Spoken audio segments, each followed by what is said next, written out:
Hello, everyone, and welcome to SumZero Headlines. This is Avery Pagan. On this podcast, we showcase active investors and their best ideas, plucked straight from the SumZero community. Today, we're diving into the world of digital payments and digital asset exchanges with Warren Fisher of Manole Capital Management.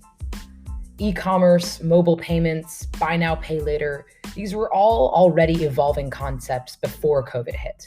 The pandemic really just triggered a massive acceleration of their adoption by merchants and consumers across the spectrum. Warren describes it as winning by breathing. In the last 10 years, e-commerce sales in the US have more than doubled. Commercial banks are integrating more fintech solutions to compete with the likes of PayPal and Square. Venmo and other mobile payment providers have ambitions of offering credit and banking solutions to the 2.5 billion people underbanked globally. In short, there are plenty of exciting opportunities in fintech. Without further ado, please welcome Warren Fisher. Warren, thanks for joining us on SumZero. It's great to have you. Today we've got, I think, a really interesting topic that's quite broad, but we can obviously break it up into a few pieces. So we want to talk about fintech. Obviously, within fintech, there's a ton of new innovation that's quite disruptive in everything from digital payments, digital wallets, digital assets. Obviously, people have been following the crypto trend very carefully recently. You've got a long track record with respect to fintech. You've written, I think, a dozen or so ideas on SumZero covering DraftKings, BlackRock, PayPal, Visa, Bitcoin as well. And I'm looking forward to kind of getting into some of the details on these topics. Just to kind of as a start, can you just tell us just how you define fintech itself? I think, just to get through a little bit of the buzzwords, that would be helpful. Thanks for having me on today. I'm looking forward to this. So Warren Fisher, Manole Capital. I have been covering the fintech space for about 25 years now. And fintech can mean a lot of things to a lot of different people. For us, it's anything utilizing technology to improve an established process. And, for some people, it could be, digital payments or blockchain. Others, you've seen some trends in insurtech or regtech. It can be robo-advisors or personal finance. But for us, the quintessential fintech business is the payment space. And we are heavily invested in payment networks, merchant acquirers, payment processors, those companies that authorize, clear, and settle a transaction.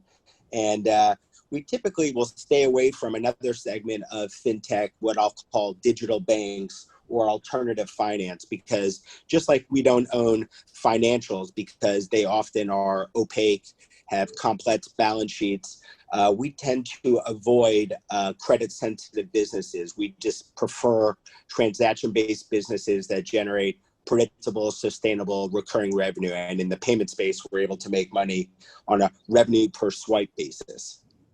Got it. That's helpful. Just for some more historical context on the growth of digital payments, what can you say about cash, in terms of how it's being used today in the economy and how it's being replaced? Yeah, so there's a great slide that Mastercard put out a number of years ago, and what it looked at was global purchase transactions, so transactions at a retailer, at a merchant, at a store, and it just wanted to understand where cash was getting used. And it found overall, and this is kind of global, that numbers were in the 83 to 84% range in terms of cash transactions of total transactions. Now, to your point, the US is much, much lower, and there are great countries like Sweden, which has a goal of actually being cashless by 2023, but they're still at 6% cash. Surprisingly, there are sophisticated countries like Germany and Japan that are still north of 80% cash as a percent of total transactions. So the US is lower. We're in the, call it 30 to 35% range. It's about 55% that's cash usage when a transaction is under $10. So cash is still used. We are seeing, if you want to look at kind of COVID-19 and the global pandemic that's happened over the last year, it's obviously been a terrible tragedy. But if there's been one positive from it, it has been this migration away from cash towards digital payments. People simply don't want to touch cash. They don't want to go to the ATM, certainly not go to the bank. There's been studies done that the flu can live on paper currency for 17 days. And even the CDC came out and said that if you do touch paper currency and money, you should immediately wash your hands thereafter. So, there is a slow and steady decline of cash usage. It really depends on the size of the transaction and where you are in the world. But the US is definitely embracing digital payments. And you can really see it in the transportation space. A decade ago, one of the big innovations in New York City was getting Verifone and the ability to pay via a credit or debit card in the back of yellow taxis. And then when Uber and Lyft came to New York City, you no longer even had to pay. It was all done on an app. Last year, the MTA implemented a Omni program, or kind of one pay system for New York, trying to get rid of the Metro card and allow you to use your cell phone or a contactless credit card or debit card to simply tap and pay. And so you're seeing slowly but surely, whether it's bridges going cashless, getting rid of the attendant on the bridge or on the highway systems, collecting cash, it's all going cashless. And that's a slow and steady process that will hopefully continue to happen for years and years to come. Yeah, I mean, I'm just thinking about, all of kind of, a typical person's major expenses. So you've got rent, food, you mentioned transportation being another one. And most of those, I mean, household goods, a lot of the stuff people buy on Amazon or other online e-commerce players, they're typically doing that, through a credit card or through digital means. So it's just surprising to see those statistics where they are. Yeah, one of the more interesting kind of things to look at is e-commerce sales. If you go back to 2010, e-commerce as a percentage of total U.S. retail sales was only 4.5%. That number has slowly gone up. And with COVID taking hold, more and more transactions were happening online through e-commerce and not happening in a retail brick and mortar store. And Right. So from 2010, that went from 4.5% to 2015, that went up to 7.3%. And then as of last year, the number climbed into the mid-teens. But I'm sure, just as I'm sure I'm hopefully going to continue to breathe here, winning by breathing is a thing that we like to talk about at Manole Capital. But that number is just going to continue to climb. It's going to go from the mid-teens up to the high teens. And over the next decade, we're not going to be surprised if e-commerce or online sales as a percentage of total retail sales doesn't climb into the 20% range. Yeah, and one of the things that I've noticed is that, the number of ways that people can pay for things online has also increased significantly. For businesses, you obviously have payment processors like Stripe that facilitate transactions. Braintree is another one that comes to mind. But I've also personally noticed a few months ago, I was looking to buy I think it was a coffee table, it was from a boutique in Chicago, and they offered financing through Klarna, a company which I'd never heard of before. And then, recently I've been starting to notice how Affirm has been popping up in a lot of transactions related to retail as well. And it just seems like there's an explosion of new payment methods. Can you just talk about that part of the growth story in fintech and what are the more important names in the space and just how you feel about them? Sure. So, we like to go ahead and talk about, it doesn't matter where you shop, what fad is in, what trend is in, whether you're buying skinny jeans or acid wash jeans or bell-bottom jeans or whatever the in jean is nowadays. As long as you're purchasing new jeans and the consumer is spending money, we're going to do very, very well because we own the payment networks, and that could be a Visa, a Mastercard, a PayPal. But also this trend towards e-commerce and online transactions, we own the payment gateways. And so that could be a Stripe, which is private, PayPal with Braintree, which you mentioned, and Adyen, also publicly traded. We own the three dominant payment gateways. And then what we started to do is we've done a lot of work, as we talked earlier. The quintessential business for us that's fintech in nature is the payments industry. And there's a new trend in payment land called BNPL, buy now, pay later. And it's a fancy name, but it's no different than an installment loan. It's And an whether installment plan, yeah. Yeah, whether it's Affirm, whether it's AfterPay, which is out of Australia, or it's Klarna, which is out of Sweden, Stockholm.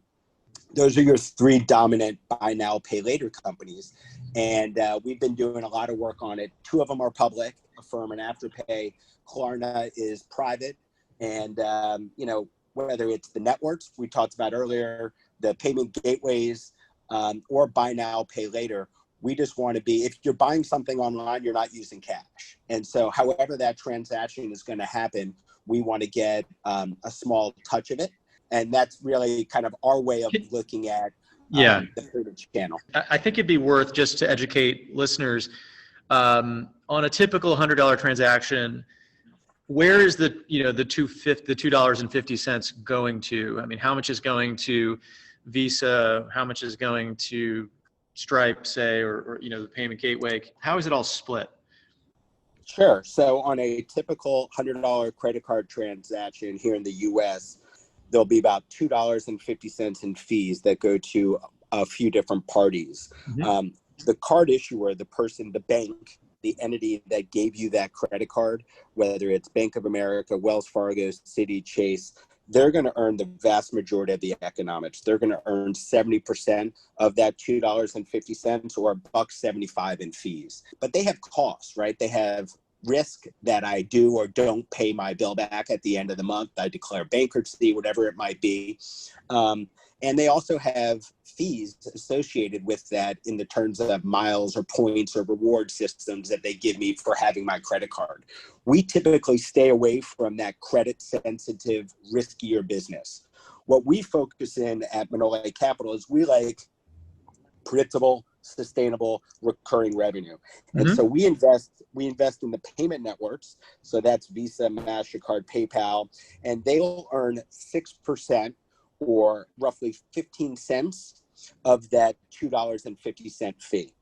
And while that doesn't sound like a lot, when we're talking about trillions of dollars and billions of transactions, Visa can do 65,000 transactions a second.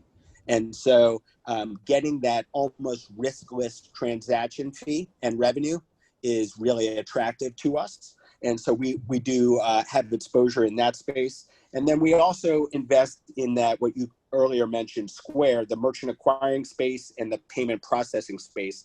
And once again, they authorize, clear, and settle a transaction, that $100 credit card transaction that I just made. And for that work, they earn roughly 25% of the fee, or call it 60 cents on that $2.50.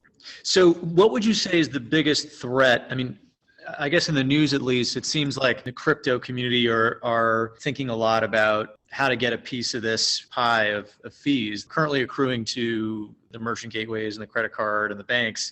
Where are you seeing the threats of that business model coming from? Yeah, so Bitcoin and crypto are certainly in the news. We have Coinbase, the largest digital currency exchange, going public tomorrow in a direct listing. So we've done a ton of work on digital currencies for the last several years. And in order to be a currency, you need two key requirements in a way. One, you have to be a store of value. And, that is really just any asset that can maintain its economic value. Most people think of gold as the ultimate store of value. And there's some argument that Bitcoin and digital currencies are a digital gold in a way. But the second requirement is really tying into your question is, can Bitcoin or digital currencies be a medium of exchange? Can I walk into a CVS, a Walgreens, a local grocery store, and transact with Bitcoin?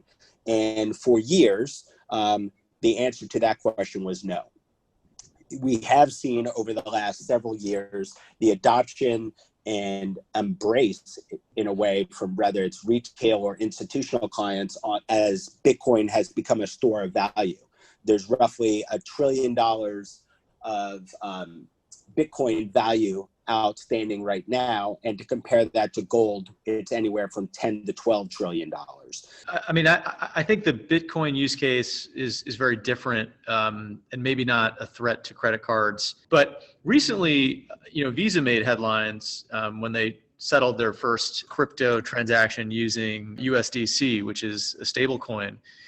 And I thought it was really interesting because in theory, you could use stablecoins as a mechanism to pay for goods and services, and in theory, avoid the fees that a typical credit card transaction would incur. And I thought it was interesting that Visa, being one of the largest credit card companies in the world, would have been the first to kind of do this. And so I'm just curious, like, do they see this as like an inevitable reality that they're just going to have to contend with, or do they actually see this as a way for them to actually protect their business and maintain the margins that they have just through a different conduit, if you will? Yeah. So on the medium of exchange side, there has yet to be before this year a real use case for using Bitcoin in your wallet to transact. Tesla made a lot of news about a month ago when it bought $1.5 billion worth of Bitcoin, and Elon Musk came out and said, if you want to buy a Tesla with Bitcoin, we're going to allow that. You saw PayPal go ahead and announce in the last 2-3 weeks that it was going to enable roughly half of its 29 million merchants to accept Bitcoin if that Bitcoin is in the PayPal digital wallet. And then Visa came out a week or two ago, as you mentioned, and is going to go ahead and allow the same kind of transaction to occur. There's a couple problems with it that I don't think a lot of people are really aware of. The IRS considers Bitcoin not to be a currency, but to be an asset, a physical asset. And because of that, when you transact at the point of sale, you're going to have, if you have a paper gain on Bitcoin held in your wallet, if you bought $5,000 worth of Bitcoin and it's now worth $10,000, and you use some of that $10,000 in your digital wallet to buy something at a store, you're going to have capital gains taxes on that transaction.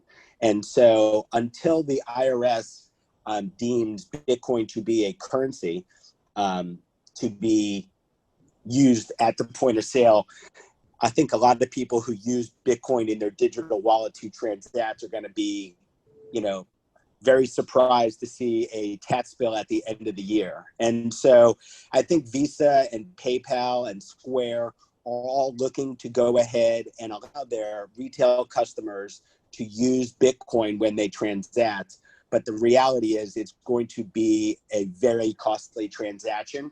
Right. And that's why nobody transacts with, like, nobody buys stuff with Bitcoin because it's not a currency. I mean, I think the Bitcoin community sort of gave that up, a long time ago when they changed the marketing, if you will, to be digital gold, more of a something you purchase and you just sit on. But on the subject of transacting, which is kind of where your investments in Visa and PayPal and Mastercard come in, do you see the emergence of stablecoins as a threat to that business? Well, I think you're seeing, Russia over the last week, Lithuania, China, there are various countries out there looking into stablecoins or fiat-based stablecoins. And it's going to be very interesting to see what the Fed and the Treasury and the U.S. decides to do. They haven't been very quick to initially authorize, at least the SEC, Bitcoin ETFs. That'll probably happen. That'll spur further adoption of Bitcoin, probably lift the price. For us, we like to look at the exchanges, and we have significant exposure to the derivative exchanges whether it's interest rates or equities, commodities, FX, whatever trades, we want to own the exchanges where they trade. I don't want to make a bet on the underlying. the price of crude or nat gas or the price of the Yeah. dollar. And so when Coinbase goes public sometime tomorrow, through its direct listing, it'll probably start out in the $65 billion range. And to put that in perspective, that's about the size of CME, the world's largest derivative exchange, which has been around for well over 100 years. For us personally, Manole Capital, we would prefer to own the location, the exchange where they're traded and stored. Kind of like if you go back to the 1840s and the gold rush in California, I'd rather own Levi Strauss and the guys selling pots and pans and jeans, as opposed to being the 49er looking for gold. So speaking of which, you have an interest in Kraken, is that right? That's correct. Yeah. So, so can you maybe just walk us through how you think about the valuation of Kraken vis-a-vis Coinbase? Yeah, so we were just talking about what the valuation potentially will be on Coinbase. And when it comes to private companies, you're certainly not getting the same level of transparency and visibility into their financials. When it came to Coinbase, about a week ago, they came out with their first quarter results. They did $1.8 billion in revenue in the first quarter and $800 million in profit, call it $1.1 billion of EBITDA in the first quarter alone. To put those numbers into perspective, that first quarter was more than 2019 and 2020 combined. And so to say that company is executing right now would be an understatement. And then when it comes to Kraken, which we do own in the Manole Fintech Fund, they came out and said they did in January and February, so the first 2 months of the year, they did what they did in all of last year. And so we're certainly seeing an interest, whether it's retail or institutional, in Bitcoin, in Ethereum, in Ether, in all types, in Tether, and all types of digital currencies. And it's not just going to be Coinbase. There's going to be other exchanges.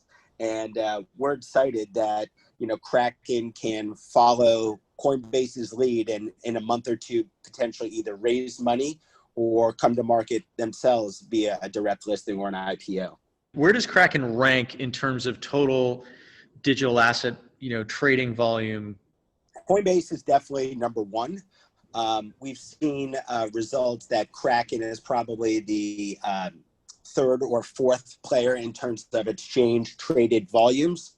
And then if you look on the storage side, so how you custody your Bitcoin, you can choose to self-custody and you keep the tokens. You can choose to outsource that to a player like Coinbase or Kraken or others. And Kraken is considered to be the number one player when it comes to security and custody of digital currencies. Warren, any sense on timing with respect to Kraken going public?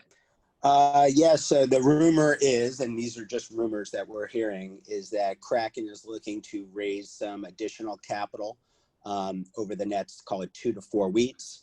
And will likely, according to their CEO, we've listened to a couple of podcasts and interviews that he's given recently. He's talking about closely following Coinbase's lead.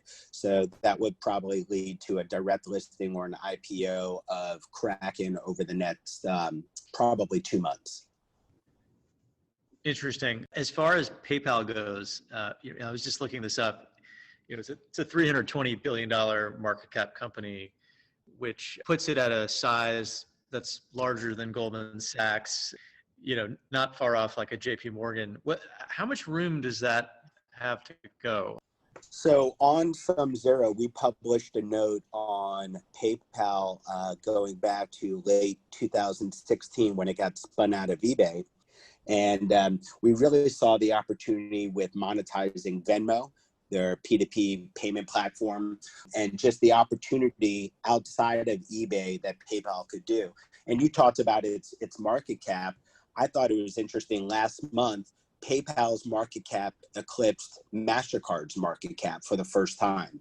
And the stock, as we talked earlier, PayPal has been an absolute home run since it got spun out of eBay. And frankly, their opportunity is still growing. They came out with guidance about a month ago, and the kind of forward look from management is looking for 20+% kind of growth rates. And to be able to grow when you're of that size that you just mentioned is really impressive.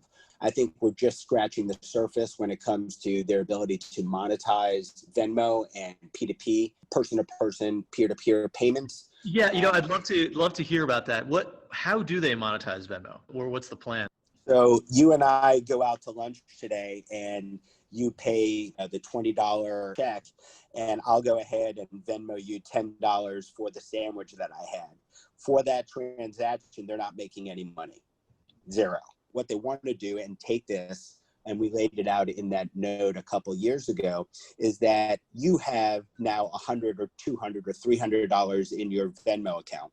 The goal is to go ahead and walk into a physical retailer, a brick and mortar merchant, and to be able to use PayPal or Venmo, your checking account in the sky, that $200-$300 that you have sitting in your account, and transact. And we talked earlier about the economics. The economics of that transaction can be very, very healthy. There's plenty of economics and fee in the payment ecosystem to capitalize on that. This segues a little bit to the future here a little bit, but if I'm going to a Home Depot to buy a lawnmower, let's say that lawnmower is $1,000. I don't have $1,000 in my Venmo account, or $1,000 in cash sitting in my Venmo account.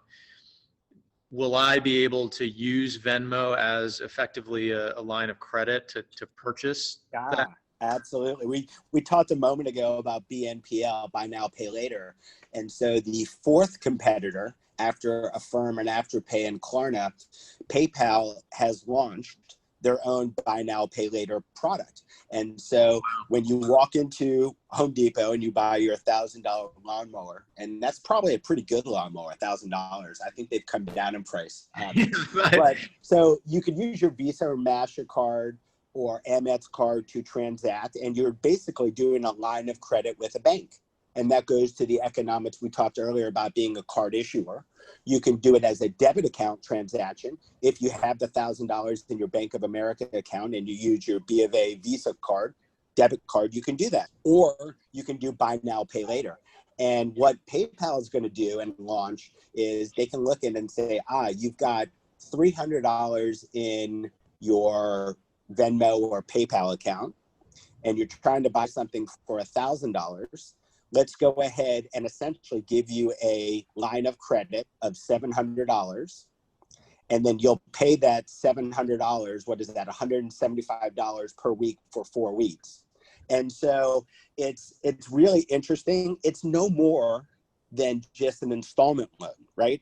But buy now, pay later is really interesting. If you could do 4 equal payments over 4 weeks, that transaction can occur at Home Depot.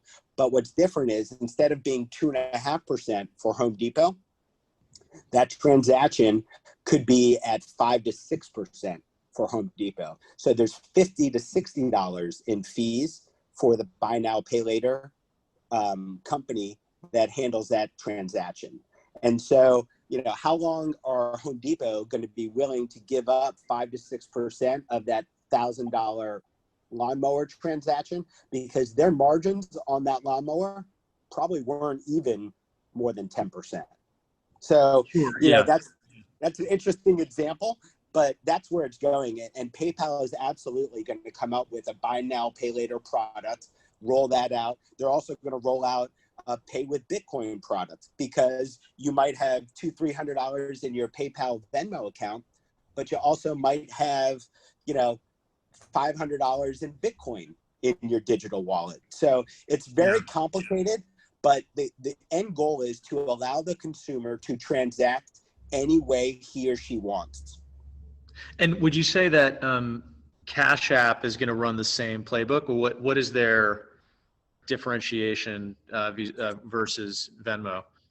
Yeah, so most people don't even realize that Square is Cash App. But just like we talked about with PayPal and Venmo, the opportunity for Square with their Cash App is enormous.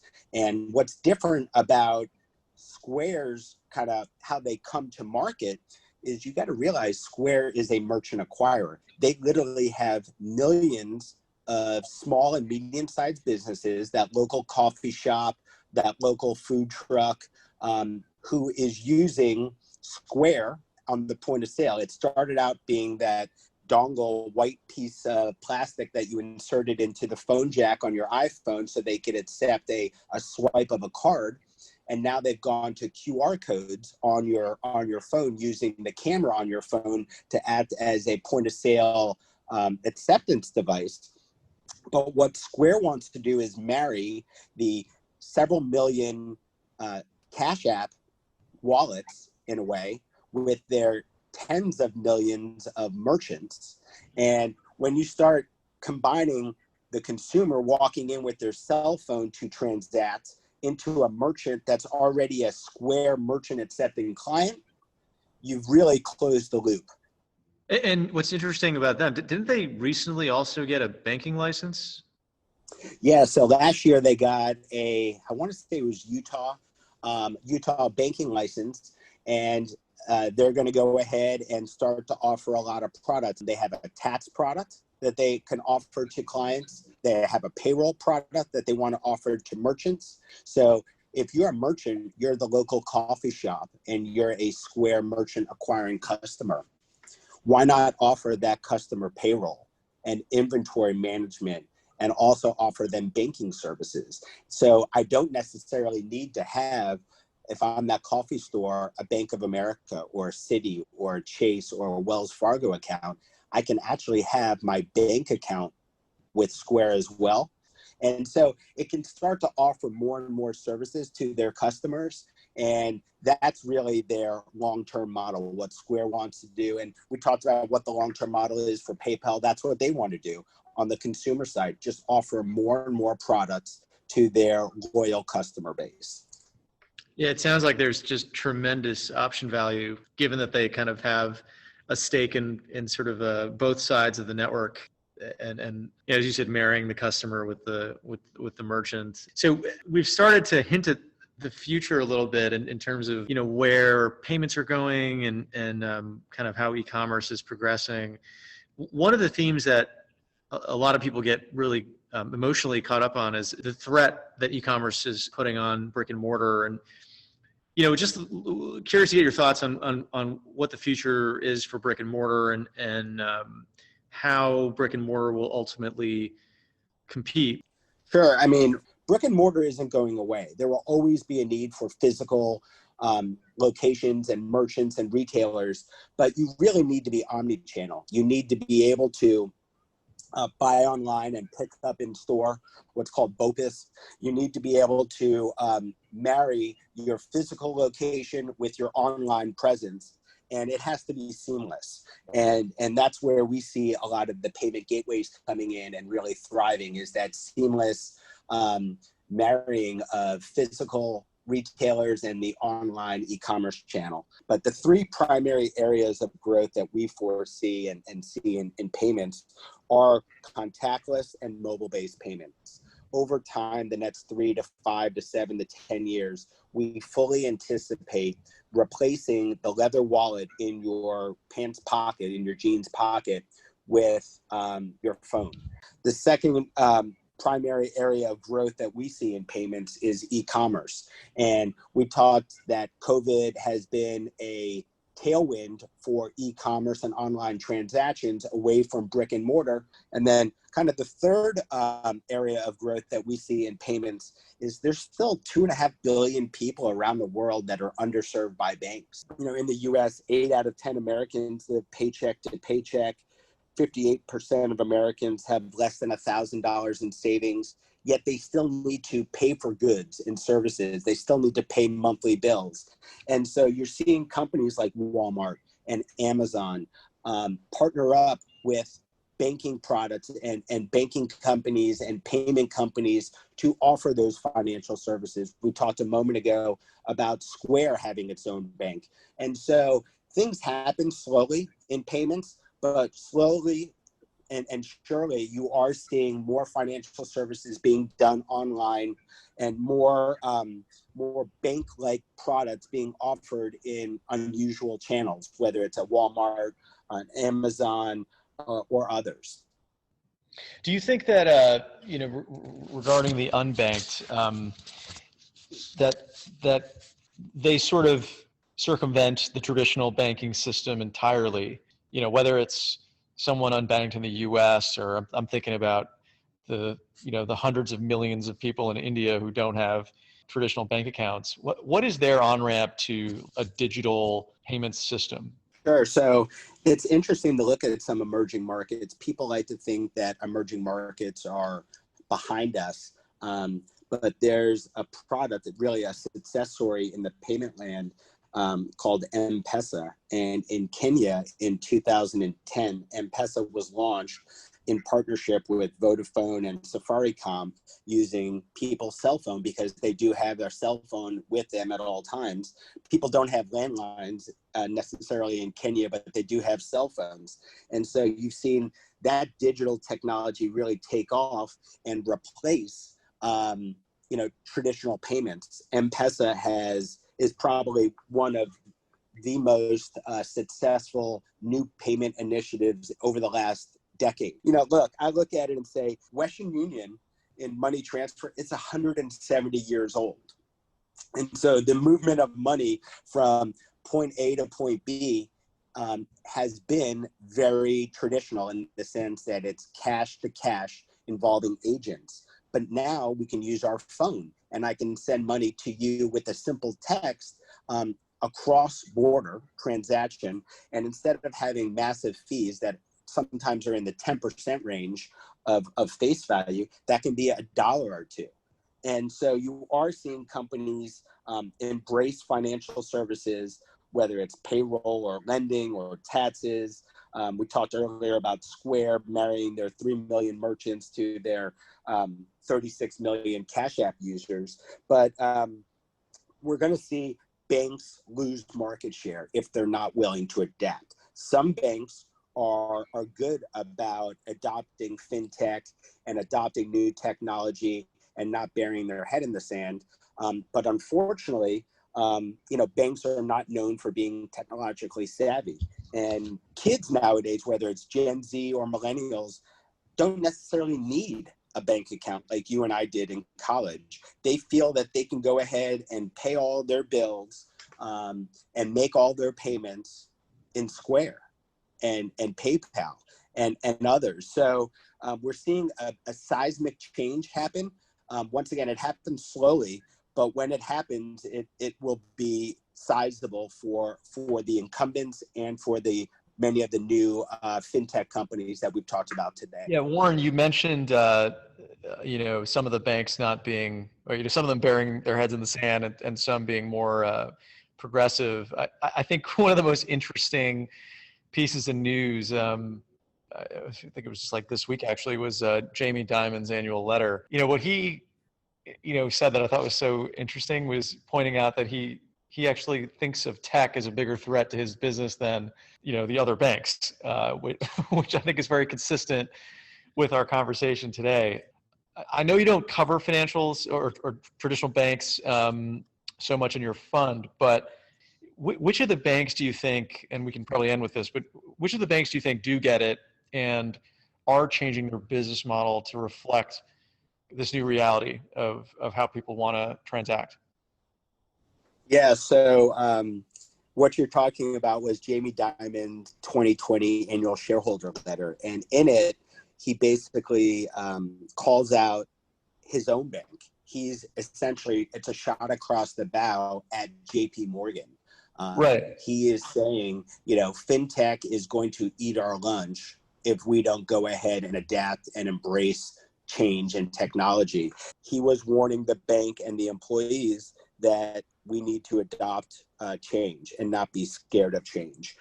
There's not too many banks that are adopting technology. But you are seeing some, whether it's on the banking side, Morgan Stanley and Goldman Sachs, hell, even Bank of New York, which is, over 100 years old, a big custodial play, embrace storage digital currencies about a month ago. I think JP Morgan does a wonderful job. They own the Chase payment tech app that they purchased outright from First Data in 2007 when First Data went private with KKR. And that is a fantastic asset for e-commerce and online payments. So there are banks out there that get it. I like to say there are brokers out there that get it. The line between what is a bank and what is a broker has been skewed, but certainly Schwab bought Ameritrade, TD Ameritrade, a year ago, and they're on the cutting edge of it. You've seen names like Robinhood really get embraced by Gen Z and millennials when it comes to trading stocks.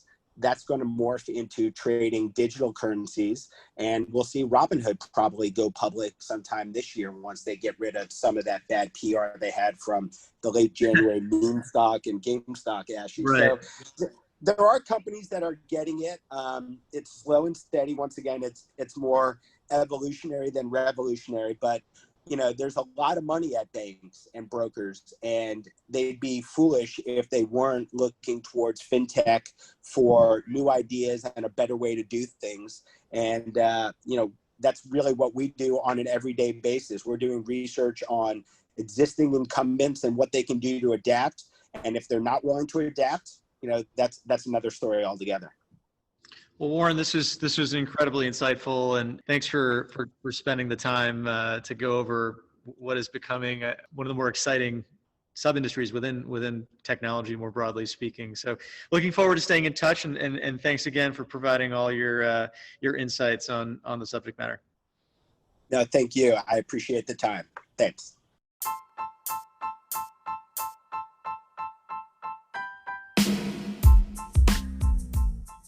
Thank you for listening. That is all we have for you today. There is definitely a lot on the horizon in the payments and e-commerce space. If you're a SumZero member, you can read Warren's research on PayPal, Visa, and other related names on SumZero.